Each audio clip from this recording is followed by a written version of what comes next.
Did you guys happen to know that I also do another podcast? It's called The Scott and Sadie Show. And that's hard to say. The Scott and Sadie Show. Today, Junior? There we go. And we do it 5 days a week, just like this show. It's just kind of like a little bit of different flavor over there. Every Friday, I want to give you little bits and pieces from the week of the Scott and Sadie Show. Let us know what you think. And thank you for listening to Sadie and Friends. I'm going to say the thing you're not supposed to say. Let's talk about marriage. They have like a 2-second rebound rate and you're back doing the next pain in the ass thing. Parenting. Oh my gosh. They have sucked the pretty right out of me. They treat me like it, and I do their laundry. Lucky me. Sex. I'm caught between two evils. I generally like to take the one I never tried. Scary stuff like ghosts. I know it's totally out of left field, but just go with me on this. Boo, you whore. Love. And give you what you need. That's all. I'm talking about taking care of each other the best you can. What's wrong with taking care of a woman? She takes care of you. Friendships. Wink and her necklace says best friends forever. Actually, you want it to say forever? I don't think you guys will be best friends forever, no offense. But sometimes you grow apart, and maybe she'll find a new best friend. They end up doing everything together. I was just reading that JoAnn Fabrics is closing, and that really does hurt my feelings. Those who took home economics, Sadie, the good old-fashioned home ec, it's a day of mourning, basically, because we've learned that JoAnn Fabrics is closing. And you say that hurts your soul, which you don't strike me as not the prairie woman domestic goddess that you see usually in JoAnn Fabrics, Are you talking about my mother? Because she's there every other day at JoAnn Fabric. I love that store. It has really cute stuff. You don't just have to get fabric and stuff, but to me, it's just like because they're closing like all the stores. They're done. It's like a Bed Bath and Beyond situation. We're out. Yeah. And to me, that makes me really sad because, like my children will never know a world with JoAnn Fabric. Well, that's not true. But, they'll be like, what is that? They won't remember. And I felt this way when Bed Bath and Beyond went under, when Bennigan's went under. Every time like something goes under from that I've known of forever, I feel sad. And I'm sad about this. I must be really honest. I've never darkened the doorway of a JoAnn Fabrics. And furthermore, I couldn't tell you necessarily what's in there. Can you give me the lowdown on what I would find in JoAnn Fabrics? I thought you would never ask. It's actually, and your wife has probably been there before, but it's just stuff to do crafting stuff. It's also, they have like home decor, which is what I kind of like. They have like during the holidays, they have all different kinds, and they were fairly reasonably priced. And so that bums me out. Another place that closed, very reasonably priced, bummed me out. Big Lots. I think I've been to Big Lots like maybe twice, but the fact that now I can't go to Big Lots really upsets me. Now, if we can have a serious conversation for a couple of minutes, and in my other world where I deal with people, I sit on the board of directors for Upstate Colorado Economic Development, and they're people that economic developers help, are major site locators, so to speak. They help these major employers find places to go. And bottom line, the face of retail is completely 100% changing. A store is a store is short for the world. I mean, you can get it on, let's face it, you can get it on Amazon. You can order it online, and there you go. The store now, what people are leaning towards is what they call shoppertainment. I give you Scheels. Scheels is a perfect example of shoppertainment. It's larger than life. You got a Ferris wheel there. There's tons of stuff to look at. I mean, you can go into Scheels and kill an afternoon. That's what they're saying. Offer me an experience as opposed to, if I just have to buy something, I'll go online. It's here either that afternoon or the next day. But offer me an experience. And that is brilliant because they also have a cafe with every kind of food and jerky you could ever dream of. And we went a couple Saturdays ago and we spent like half of a day. We did the carousel. We did some shopping. Then we went and sat down and ate at the restaurant. And then, and we left, and we always say Scheels is so excited for all of us to go to. Which is kind of sad, but also awesome. I love Scheels. And so they offer you an experience. If you've heard, and I don't know whether you've heard of the big project that Martin Lynn wants to build basically at the northeast corner of Highway 34 and County Road 17. It's called Cascadia. That's where he's going to move the Colorado Eagles. And that's got to be like indoor water parks and just this amazing mix of things to do. And while you're there doing some stuff, buy some stuff too. That day and age where we used to drive to the strip mall and pull up and go into JoAnn Fabrics and get a bolt of cloth or whatever it is, a couple of buttons because you pop your buttons off because you got too fat. Not speaking from experience or anything. Not like I know or anything. He's just throwing this out there. Where'd that button go? Yeah. Don't exhale. So that kind of day is gone. I'm convinced of it. You have to offer an experience. You kind of do. And I love going to, but I always felt like Bed Bath & Beyond was an experience because, well, I guess you couldn't take kids. You could, but it was just obnoxious because they wanted to jump on those fake little beds. And it's true. You go to Shields, there's a little bowling area for the children. There's a little play area for the kids. And it's always full. And it's just perfect. It's a very smart setup. Now, one thing that I do admit about Bed Bath & Beyond, and not like I went there regularly, but what I do understand about Bed Bath & Beyond is, my God, there are things in there I didn't know I needed. You'd go in there thinking, I need sheets, and you'd walk out with a garlic press. Crap, we forgot sheets. But you'd walk out with a garlic press and a soda stream and all of that other crap that you didn't know you needed, but and so that kind of thing is quirky enough. But still, you go on to Amazon and they offer you 76 goods you didn't know you needed either. Also Amazon is like, hey, we'll get that to you tomorrow morning. I just ordered something yesterday. And it said it'll be there tomorrow morning between 4 a.m. and 8 a.m. I'm like, what? That is just absolutely amazing. But I also think it's taken away from, like, it makes me sad going to the mall. The mall used to be a place where the family went. You met your friends at the mall. You hung out all day at the mall. You would walk around. You'd go to the food court. That's completely gone now, I feel like. And we were in Iowa. Every time we go to Iowa, we go to this mall. It's called Jordan Creek Mall. And they have like a kids playing area. It's not like a playland, but just with like a fake turtles and all that stuff they can crawl on. And I'm like, malls used to do this and they don't do it anymore. They just don't. Everything comes full circle in our life. I don't think it's going to be while I'm still alive, but maybe in your lifetime. I bet we're back to building malls. I bet 15, 20 years from now, they won't be able to build malls fast enough because people want to wander around inside. Oh, we're a fickle creature, we human beings. And it comes and goes and ebbs and flows. And, you talk to people who develop these, like a promenade shops or something like that. And they know that they've got a life cycle of about 20, 25 years if they're lucky. And the next thing you know, they're going to be turning it over. So you better amortize that sucker over 20 years because the new thing will come along. There's always a new thing and they make it easier and easier and easier. And I just don't know. It used to be, you're right. We have to go. We need sheets. You'd get up on a Saturday and go. And that would be like what we would do. How exciting. You wake up and you're like, we're getting sheets today. That's how you know you're an adult.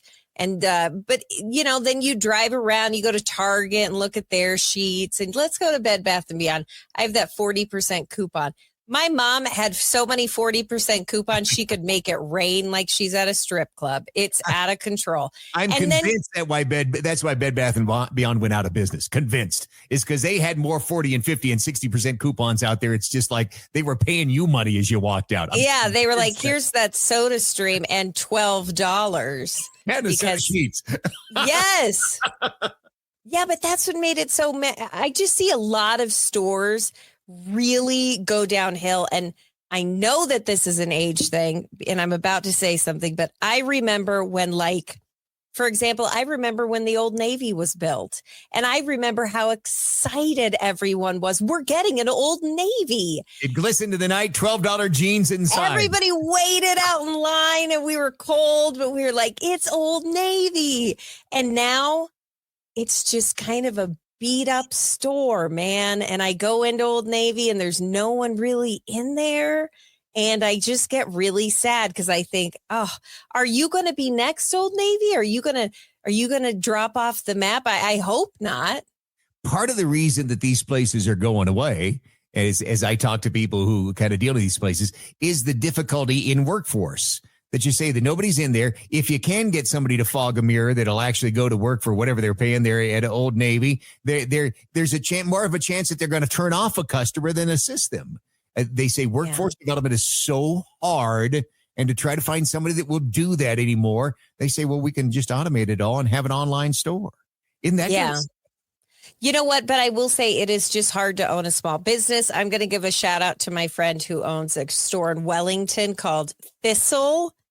It is the funnest store. It's got like inappropriate things like magnets that say the shit word. I, for a second, thought we were back on the radio and I was going to say dirty words. I can say them now. Anyway, it's got those kinds of fun things. And she's smart. Because this is a small town that she's operating out of, you can go online to her website, you can order something, and she'll put it in a little locker outside of the building. And then you could come in and she gives you the code and you pull yourself out of the locker when you get over there.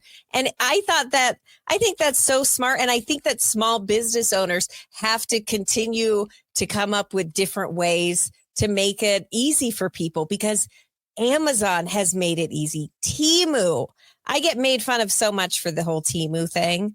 But, you find things there that are like 92 cents and you think, what? I just saw this at Target and it was like $19.99. You know what I'm saying? And so I think that there's a lot of competition out there. And so therefore you have to offer them something beyond just the product. Yes, you're right. When it comes to, it's got to be a one-stop shop. I think the biggest mistake this mall in town made was it didn't have anything for children. It also didn't have anything that I saw for teenagers. The mall that we live in, like in my town, it's they redid it, but they put like a sushi place, which is great. And they put too many adult restaurants. So kids don't feel like they should go there and hang out because kids don't have money to eat sushi every day. And then they don't have any of like the fun little kid things. And that's huge for parents. It really is. Well, bottom line is I'm not much of a shopper, and I haven't bought, there's the stuff I'm wearing. Everything I'm wearing right now, I bought online. Does that make me a bad person? I'm sorry. I hate it. I hate it more than anything. It's interesting. My wife, last night, she has her little Bible study, and they went out. And one of the big things is one of the girls on the anniversary of her diagnosis of MS. In fact, it's Katie. I think you know Katie. Oh, yes. Every year on the anniversary of the diagnosis of her MS, she goes and buys herself a purse. And so last night after the study, they were all got to go to Macy's, and they're going to go with Katie, and they're going to go purse shopping. And Julie said, and they're all in there being girls. Oh, this is so cute. And look at this. And this would be so cute on you. And let's try this on. And let's do this. And Julie says, I hate it. She hates shopping? She hates shopping. See, I married the perfect woman. I was going to say, oh my God, you scored. Because I am opposite. I want to go and touch all the things in the store. And Ryan is like, I'm the worst. I'm the worst wife. You have the best wife. That I'm aware of. And so she hates it and she didn't want to go. And so much for shopping. And what else, Sadie? What else is going on in your world today? I mean, that was a good start. Hey, you know what here's what I thought of when I thought of JoAnn Fabrics. What? Kids my age, we were required to take a semester of home ec. So the big burly dumb guys all had to go to a semester of home economics. And there was one of the things we did is we had a sewing class. And so they instructed us to go to one of it might have even been JoAnn Fabrics. There's some place we had to drive from LaSalle into Greeley and buy a kit. And you could make yourself like a vest. So it was that goofy, like Michael J. Fox wore in the Back to the Future movie, one of the big puff vests. A puffer vest? Those are so cool. And I was a freshman, and I bought the kit to make me a puffer vest. It came complete with the stuff, the down, the goose feathers. I mean, it was actual down. It was, this is hardcore. This is like 1977, 1978, something like that, whenever it was. And so I made this thing. It was horrible. It was lopsided. but I wore that around like I was Michael J. Fox himself, even before that movie came out, because I thought that's pretty cool. That is very cool that you can claim that vest before everybody learned of those vests. But second of all, I had to take home ec too. Yeah. And I remember there were two things that stick out. One, we each got $5 and you had to create a full meal that was healthy and that was creative. And you only had $5. So you'd go to the grocery store and it was like, okay, I guess I'll go. Now I'd be like, I made one egg. Yeah, it's right. scrambled. I chose to go with scrambled. I only had one option. I didn't want to mess it up. So I went scrambled. If I would have gone over easy, it would have messed up. I didn't have any money left. But we were able to make an entire meal. Now, the other thing that I think of when I think of home ec, and this has to be something that they do not do anymore, but it's the whole pregnancy belly. I remember we had to put them on, not the dudes, obviously, but the girls. We all had to wear these pregnant bellies. And the teachers were so stern. They were like, how do you like that? Does it feel good? And it was like, no, dude. I mean, I got a potato sack hanging off of me. And then, so you know what the inference was? Therefore, keep your legs closed. I know. And I'm like, we could really save a lot of back issues in the future if you just say, hey, don't have sex till you're married. And I'd be like, yeah, okay, whatever. Because let me tell you, half the girls that wore the fake belly got pregnant in high school. So I'm like, damn, it's almost like you're planting an idea in their head. But not for me. It was a complete turnoff. And then I know that Sophie, she had to bring a baby home, not a real baby, obviously, but like one of those dolls. And sometimes it would cry. And sometimes at night it would wake up. And that was to scare teenage girls into like, you want to get pregnant? The whole thing sounds like a plan my mom came up with. Like, we're going to send him home with a baby that's going to cry all night. And they said you could tell if you put the baby like in another room and just left it there for the weekend. I don't know if you really could tell. I think they just said that and we were dumb and we were like, no, we got to rock this baby to sleep. It was misery. And that's fascinating that they did that to me. I don't know why that seems so silly and antiquated to me, but that is what they did. Yeah, so we had to walk around in class with big old pregnant bellies and it had big fake boobies hanging off. And that scared me more than being pregnant. I'm like, they're never going to look like this, are they? And they did. Whoa, whoa, whoa. It was very upsetting. But yeah, that was just not even a big deal. Then the bell would ring and we'd take the pregnant bellies off. And again, the boys would not have to do this. I think they should have had to wear a clamp on their wiener all class. You know what I'm saying? Make them a little bit uncomfortable. Remind them of where babies come from. But no, we had to wear it. It was so bizarre. See, to me, and of course now the screaming conservatives got to come out in me, but to me, I get behind and that's not the damn place for the school to be doing that kind of thing. Can we focus on reading and writing and arithmetic and that kind of thing? That's not the place of the school to do that. And it's just surreal to me that they did. You know, something that we're teaching Murphy, because I'm just like, I want her to learn this and they don't teach it anymore. And I don't understand why, but I want her to learn cursive. So we're working on teaching her and she practices her cursive. To me, that's such an elegant and beautiful way to write and communicate. And now everybody just texts, you know, it used to be a time where men would write love letters. Yes. And it was just like so beautiful. And, you know, and now it's like, LOL. You want to know what, and again, here comes the hardcore in me when I start talking about this kind of stuff. But to not teach cursive really bothers me. And why does it bother me, Sadie? Why does this bother me? Have you ever read an actual copy of the Declaration of Independence? Right. I mean, why would we? The United States Constitution.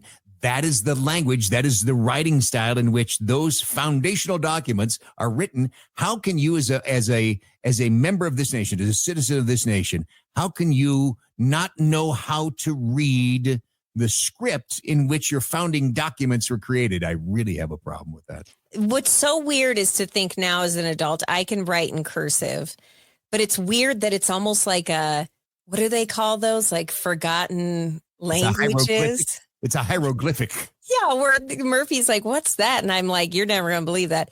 That's a Q or a G. G's look crazy weird and in cursive. Jeez. But yeah, I mean, but she's learning all of it because I'm like, we want you to write. So she has to write every night using cursive. We're such good parents. Hey guys, it's Sadie. I just want to thank wonderful show sponsor Polar Bear Plumbing, Heating, and Air. Here's some things that maybe you don't know about me. Temperature, that's a big deal for me. I don't like being too hot and I don't like being too cold. I like to be right in the middle. That takes a certain finesse. I know that if I have any issues with my systems, whether it's my AC system or my furnace, I can call my friends at Polar Bear Plumbing, Heating, and Air. Better yet, write down their website. Why? Because you're going to want to go on to their website to see all the amazing deals and incentives right now. Go to polarbearpha.com. And what I'm talking about, these rebates that they've got are so good that maybe you've been on the fence. Listen, I get it. I don't know about you, but by the end of the month, I'm tired of spending money on things. But if you need a new furnace, now's the time to do it because A, it's cold outside, and B, again, with the amazing incentives. Go on to their website. Don't wait another moment being uncomfortable. Go on to polarbearpha.com. Family owned and operated, locally owned and operated, and owned by veterans as well. That's called the triple threat, folks. You can't beat it. Polar Bear Plumbing, Heating, and Air. A big thank you to them for being a show sponsor of Sadie and Friends. Sadie, the statement is, I don't suffer fools. And I truly don't. I'm tired of suffering fools. Why suffer people that are fools? And just ignore them. You say that's something nobody says anymore. I feel like that is a phrase that people just don't say anymore. And you know, Ryan has one too. And this is so old school, but he'll go, I like the cut of his jib. Have you ever heard that? I like the cut of your jib. What does the cut of your jib mean? Like your style. But it's something that like grandfathers say, like old grandfathers who, you know, are like in 100 years old. They're the ones that say, I like the cut of your jib. And Ryan says it like all the time with people. And I think, are you trying to bring something like that back?